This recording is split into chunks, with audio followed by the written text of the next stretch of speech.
Hello बच्चों, स्वागत है आपका मेरे चैनल में। आज हम लोग पढ़ेंगे स्पर्श भाग 1 का पाठ 6 जो कि है पद, और उसको लिखा है रैदास ने। तो रैदास जी के बारे में थोड़ा सा जान लेते हैं। रैदास कबीर दास जी के समकालीन कवि थे, मतलब उसी समय के वो कवि थे।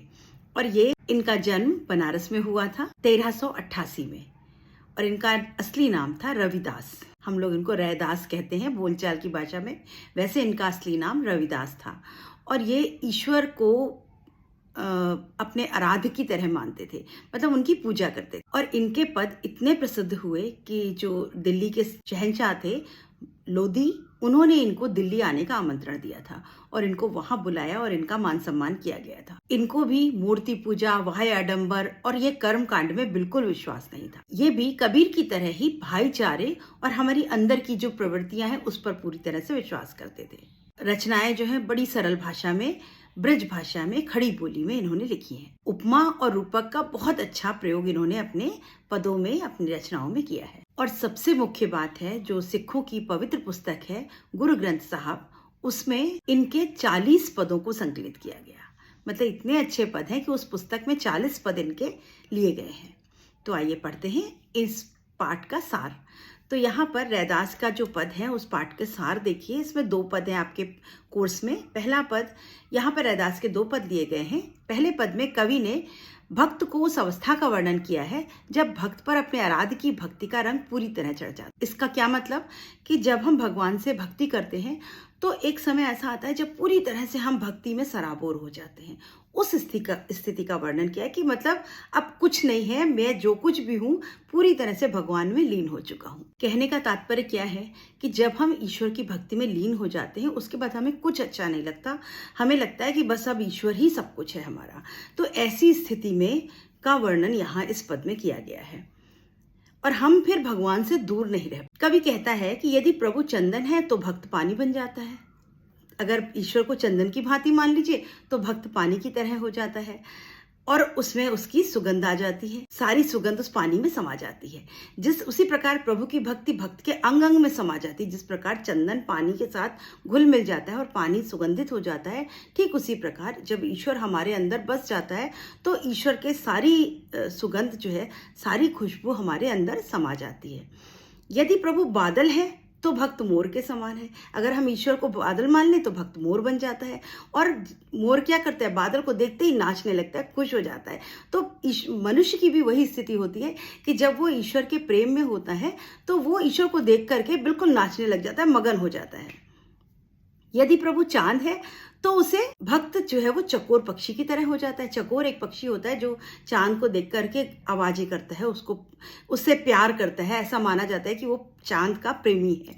तो वो भक्त क्या है, वो चकोर बन जाता है और बिना पलक झपकाए चांद को देखता रहता है, हर समय चांद को देखता रहता है। यदि प्रभु दीपक है तो भक्त उसकी बाती की तरह हो जाता है, जो दिन रात रोशनी देती रहती है। दीपक और बाती का संबंध क्या है, दीपक में बाती डालो तो बत्ती जल जाती है, पूरी खत्म हो जाती है, लेकिन प्रकाश जो है वो देती रहती है। तो मनुष्य और ईश्वर का संबंध ऐसा होता है। कवि भगवान से कहता है कि हे प्रभु, यदि तुम मोती हो तो तुम्हारा भक्त उस धागे के समान है जिसमें मोतियां पिरोई जाती है। और अगर कवि ईश्वर मोती है तो मनुष्य क्या होता है, एक धागे के समान होता है और उसके अंदर सारे मोती पिरो दिए जाते हैं और एक माला, सुंदर माला। यानी ईश्वर और भक्त का संबंध बहुत प्रगाढ़ संबंध होता है, मजबूत संबंध। अगर ईश्वर स्वामी है तो मनुष्य दास है उसका, और उसकी भक्ति में अपना पूरा जीवन बिता देता है।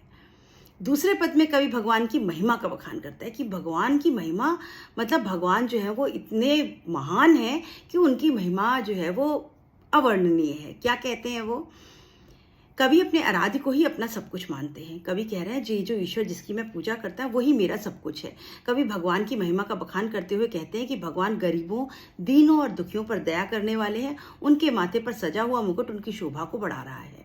कवि कहते हैं भगवान में इतनी शक्ति है कि वे कुछ भी कर सकते हैं और उनके बिना कुछ भी संभव नहीं है। वो कह रहे हैं अगर चाहे तो कुछ भी कर सकता है और ईश्वर के बिना कुछ भी संभव नहीं है। भगवान के छूने से अछूत मनुष्यों का भी कल्याण हो जाता है। अभी जिस समय ये कवि थे उस समय छूत अछूत ये सब बहुत था, नीच जाति ऊंच जाति। तो रविदास जो थे वो निम्न जाति के थे, तो वो कह रहे हैं कि अगर ईश्वर हमें छू ले, ईश्वर का संपर्क हमें मिल जाए, तो हमारा ये जो छूत अछूत है ये सब समाप्त हो जाता है और मनुष्य का कल्याण हो जाता है। क्योंकि भगवान अपने प्रताप से किसी नीच जाति के मनुष्य को भी ऊंचा बना सकते हैं। एक रविदास जो निम्न जाति का था, वो इतना बड़ा कवि बन गया कि राजा ने उसे अपने दरबार में बुला लिया, यानी उसको इतना सम्मान मिला। तो वो कह रहे हैं ये सम्मान कैसे मिला, मेरा कुछ उसमें योगदान नहीं है, ये सब ईश्वर की कृपा है। ईश्वर ने चाहा तभी मुझ जैसे एक तुच्छ प्राणी को, मुझ जैसे एक निम्न स्तर के प्राणी को इतना सम्मान मिल पाया। कवि उदाहरण देते हुए कहते हैं कि जिस भगवान ने नामदेव, कबीर, त्रिलोचन, सघना और सैनु जैसे संतों का उद्धार किया था, वही बाकी लोगों का भी उद्धार करेंगे। अभी ये सारे जितने नाम दिए हैं ये जो है ये सब निम्न जाति के थे। नामदेव, कबीरदास जी ये जुलाहा थे, त्रिलोचन, सघना ये सब छोटी जाति के लोग थे। इन सब का उद्धार हो गया। क्यों? क्योंकि इन्होंने अपने मन को कहाँ लगा लिया, ईश्वर में लगा लिया। और कवि कहते हैं कि सज्जन व्यक्ति तुम सब सुनो, उस हरि के द्वारा इस संसार में कुछ भी संभव नहीं है, और अगर ईश्वर चाह ले तो सब कुछ संभव है।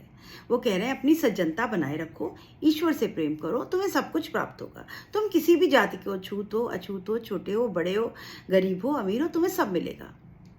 तो ये 2 पद हैं जिसमें हमने ये पढ़ेंगे। तो आइए अब देखते हैं एक एक पंक्ति के साथ उसका। अब कैसे छूटे राम नाम रट लागी, प्रभु जी तुम चंदन हम पानी, जाकी अंग अंग बास समानी, प्रभु जी तुम घन बन हम मोरा, जैसे चितवन चांद चकोरा, प्रभु जी तुम दीपक हम बाती, जाकी जोत बरै दिन राती, प्रभु जी तुम मोती हम धागा, जैसे सोनहि मिलत सुहागा, प्रभु जी तुम स्वामी हम दासा, ऐसी भक्ति करे रह दासा। अब यहाँ पद बहुत सुंदर पद है बच्चों, और अर्थ भी बहुत कठिन नहीं है, बहुत आसान से अर्थ है। देखिए, अब कैसे छूटे राम नाम रट लागी। वो कह रहे हैं अब मेरे तो राम नाम रट लग गई है, अब ये छूट नहीं सकता। मेरा मन कहाँ लग गया है, उस राम में लग गया है, और अब ये मेरी जो लगन है ये अब छूट नहीं सकती, मैं ईश्वर से अलग नहीं हो सकता। प्रभु जी तुम चंदन हम पानी, तुम कौन हो प्रभु जी? अगर तुम चंदन हो तो मैं पानी हूँ। जाकी अंग अंग बास समानी, और वो चंदन पानी में ऐसा मिल गया है कि उसकी खुशबू जो है वो मेरे अंग अंग में समा गई है, यानी ईश्वर मेरे अंग अंग में समा चुका है। प्रभु जी तुम घन बन हम मोरा, जैसे चितवन चंद चकोरा, और अगर तुम घन हो यानी तुम बादल हो, घन मतलब बादल, तो मैं मोर हूँ। जिस प्रकार से चकोर जो है वो चांद को देखता रहता है बिना पलक झपकाए, मैं बस उसी तरह हो गया हूँ कि तुम बादल बन जाओगे तो मैं मोर बन जाऊंगा। मैं तुम्हें देख देख करके खुश होता रहूंगा और तुम्हें देख करके नृत्य करूंगा। मतलब केवल मन मेरा कहाँ लगा है, उस ईश्वर में लगा है। जैसे बादल के लिए मोर का मन लग जाता है या चांद के लिए चकोर का मन लग जाता है। प्रभु जी तुम दीपक हम बाती, जाकी ज्योति बरै दिन राती, तुम दीपक हो अगर तो मैं बाती हूँ, और जिसकी ज्योत, ज्योत मतलब प्रकाश, बरै मतलब जलना, दिन रात मतलब दिन रात जलती है। तुम अगर दीपक बनोगे या दीपक हो, तुम अगर दीपक हो तो मैं उस दिए की बाती के समान हूँ। मैं दिन रात जलूंगा, तुम्हारे लिए सब कुछ निछावर कर दूंगा, क्योंकि मेरा मन कहाँ लगा हुआ है, मेरा मन तो तुम में लगा हुआ है। प्रभु जी तुम मोती हम धागा, जैसे सोनहि मिलत सुहागा, और कह रहे हैं तुम अगर मोती हो तो मैं धागे के समान हूँ। मोती से धागा अलग हो जाएगा तो क्या होगा, माला टूट जाएगी, तो मैं उस धागे के समान हूँ। और जैसे सोनहि मिलत सुहागा, जिस प्रकार सोने से सुहागा मिल जाता है। सुहागा बच्चों, सुहागा एक प्रकार का केमिकल होता है, पाउडर होता है, उसको अगर सोने में मिला दिया जाता है तो उसको चमकाते तो सोने की चमक और तेज हो जाती है। तो वो कह रहे हैं अगर तुम सोना हो तो मैं सुहागा हूँ, मैं वो पाउडर हूँ, मैं वो केमिकल हूँ जिससे सोने की चमक और ज्यादा हो जाए। जिस प्रकार सोने से सुहागा मिल जाता है, चमक 2 गुनी हो जाती है, उसी प्रकार अगर तुम मोती हो तो मैं धागा हूँ। प्रभु जी तुम स्वामी हम दासा, और तुम तो मेरे स्वामी हो, मैं तुम्हारा दास हूँ। ऐसी भक्ति करे रैदासा, और रैदास की भक्ति कैसी है, स्वामी और दास की भक्ति है। जैसे एक दास जो है उसके लिए भगवान होते, मेरी भक्ति वैसी है। तुम ईश्वर हो, तुम स्वामी हो, मैं तुम्हारा दास हूँ। तो यानी यहाँ भक्ति कैसी है, पूरी तरह से वो लीन हो चुके हैं ईश्वर की भक्ति में। उनके लिए ईश्वर के अलावा कुछ दुनिया में नहीं है। ये उनकी भक्ति का अनूठा संबंध है। अभी देखते हैं इसका व्याख्या। इस पद में कवि ने भक्ति की उस अवस्था का वर्णन किया है जब भक्त अपने आराध्य की भक्ति का रंग पूरी तरह से जाए। ये कौन सी अवस्था है बच्चों? ये वो अवस्था है जिस समय हमें कुछ समझ में नहीं आता कि बस ईश्वर मतलब बस ईश्वर ही ईश्वर है और कुछ नहीं। ये वो अवस्था है, मतलब बिल्कुल जो तपस्या की, लीन होने की, मगन हो जाने वाली अवस्था है, ये वो अवस्था है। कवि के कहने का अभिप्राय है कि जब एक बार भगवान की भक्ति का रंग हम पर, भक्त पर चढ़ जाता है तो भक्त को भगवान की भक्ति से दूर करना असंभव हो जाता है। कभी भगवान से कहता है, हे प्रभु तुम चंदन हो तो तुम्हारा भक्त पानी है। कभी कहता है जिस प्रकार चंदन की सुगंध पानी की के बूंद बूंद में समा जाती है, उसी प्रकार प्रभु की भक्ति भक्त के अंग अंग में समा जाती है। कभी भगवान से कहता है, हे प्रभु यदि तुम बादल हो तो तुम्हारा भक्त किसी मोर के समान है, जो बादल को देखते ही नाचने लगता है। कभी भगवान से कहता है, अगर तुम चांद हो तो तुम्हारा भक्त चकोर है, और उस पक्षी की तरह मैं बिना पल के झपकाए चांद को देखता रहता हूँ। कभी कह रहा है भगवान से, हे प्रभु यदि तुम दीपक हो तो मैं तुम्हारा भक्त एक बाती के समान हूँ, जो दिन रात रोशनी देता है। कभी भगवान से कहता है, हे प्रभु यदि तुम मोती हो तो तुम्हारा भक्त उस धागे के समान है जो मोतियों में पिरोई जाती है। उसका असर होता है, और उसका असर ऐसा होता है जैसे सोने में सुहागा डाला गया, और जब मोती में धागा डाला जाता है, दो धागे से मोती को पिरो दिया जाता है, तो एक सुंदर माला पड़ जाती है। जिस प्रकार से सोने में सुहागा मिला दो तो सोना चमक जाता है, ठीक उसी प्रकार मैं उस धागे के समान तुम्हारा भक्त हूँ। कवि रैदास अपने आराध्य के प्रति अपनी भक्ति को दर्शाते हुए कहते हैं कि हे मेरे प्रभु यदि तुम स्वामी हो तो मैं आपका दास हूँ, यानी आपका नौकर हूँ। तो ये उनकी अनन्य भक्ति है भगवान के प्रति। पद 2 देखेंगे। ऐसी लाल तुझ बिन कौन करे, गरीब नवाज गोसाइया मेरा माथे छत्र धरे। जाकी छोत जगत कौ लागे तापर तुही ढरे। नीच हूँ ऊंच करे मोरा गोविंद काहित न डरे। नामदेव कबीर त्रिलोचन सघना सैन उतरे। कहे रविदास सुनहुरे संतहु हर जियोते सभय सरे। अभी इस पद में क्या कहते हैं वो, कि सब कुछ संभव हो जाता है। इस पद में कवि भगवान की महिमा का बखान करते हैं, कह रहे हैं कि मुझे स्वामी तुझ बिन कौन है मेरा, तुम्हारे बिना मेरा कोई नहीं है। अर्थात कवि अपने आराध्य को ही अपना सब कुछ मानते हैं। कवि भगवान की महिमा का बखान करते हुए कहते हैं कि गरीबों दीन दुखियों पर दया करने वाला है, उनके माथे पर सजा हुआ मुकुट उनकी शोभा को बढ़ा रहा है। गरीब दुखियों का कौन होता है, जिसका कोई नहीं उसका तो खुदा है यारों। ये क्या मतलब है, जो गरीब है, दीन है, दुखी है, उसको अगर कोई संहारा नहीं है तो उसको किसका सहारा होता है, उस ईश्वर के। उसके माथे पर सजा हुआ मुकुट है ईश्वर, यानी ईश्वर हमें सब कुछ देता है, चाहे हमारा कोई हो या ना हो, हमारे पास पैसा हो, उच्च कुल हो या ना हो, उससे कोई फर्क नहीं पड़ता। ईश्वर कोई जो जाति पाति भेदभाव नहीं देखता, तो वो हमारी शोभा है। कभी कहता है भगवान ने इतनी शक्ति है कि वे कुछ भी कर सकते हैं और उनके बिना कुछ भी संभव नहीं। कहने का तात्पर्य कि भगवान की इच्छा के बिना दुनिया में कोई भी कार्य संभव नहीं।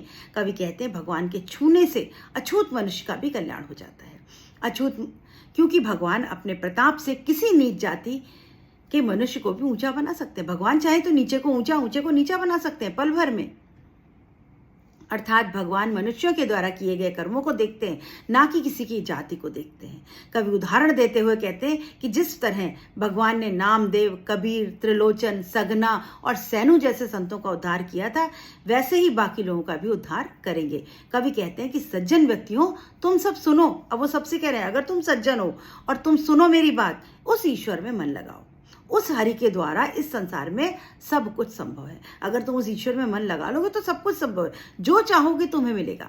तुम जो चाहते हो वो तुम्हें कौन देने वाला है, ईश्वर ही देगा। लेकिन कब, जब आप सज्जन पुरुष बनोगे, सज्जनता के कार्य करोगे, उस ईश्वर में अपना मन लगाओगे। एक बार पंक्तियां देखिए। ऐसी लाल तुझ बिन कौन करे। ऐसी लाल, ऐसी कृपा कौन कर सकता है, तुझ बिन, तेरे बिना कोई नहीं कर सकता। कौन करे, कौन करेगा। गरीब नवाज गुसाई मेरा माथे छत्र धरे। गरीब नवाज, हे ईश्वर, गरीब नवाज ईश्वर को कहते हैं, हे ईश्वर गुसाई, मेरे स्वामी, मेरे माथे पर तुम छत्र धर सकते हो। मैं तो गरीब हूँ, जिसे कोई छूना भी पसंद नहीं करता, अछूत हूँ मैं, लेकिन अगर तुम चाहो तो मेरे माथे पर छत्र भी लगा सकते हो। और हुआ था, मुगल दरबार में उनको सम्मान दिया गया था बुला करके। जाकी छोती जगत कौ लागे तापर तुही ढरे। जगत छोती मतलब छुआछूत, जगत कौ लागे संसार के लोगों को लगती है। जो कह रहे हैं जिनको कि लोग छूत अछूत लगते हैं, तापर तुही ढरे, जो जिनको लोग छूने से भी डरते हैं उन पर भी तो कृपा करता है। ढरे मतलब कृपा होती है। जाकी छोत जगत कौ लागे, लोग जिसको छूने से भी डरते हैं, तापर तुही ढरे, तो ही उसकी उस पर कृपा करता है। नीचे हूँ ऊंच करे, नीचे को ऊंचा कर देता है। मेरा गोविंद काहे ते न डरे। अगर ईश्वर साथ में है, मेरा गोविंद है, तो फिर डरने की क्या जरूरत। वो नीचे को कब जब चाहे तब ऊंचा कर सकता है। नामदेव, कबीर, त्रिलोचन, सदना, सैन उतरे, तुमने सबको तारा है। कवि रैदास सुनहि रे संतों, वो कह रहे हे संत लोग हो, हे सज्जन पुरुषों, सुनो हरि जी उते सब है सरे। अगर उस हरि जी का मन कर जाएगा तो सबके सब काम सरे, मतलब पूरे हो जाएंगे। सब कुछ संभव है, कुछ भी असंभव नहीं है।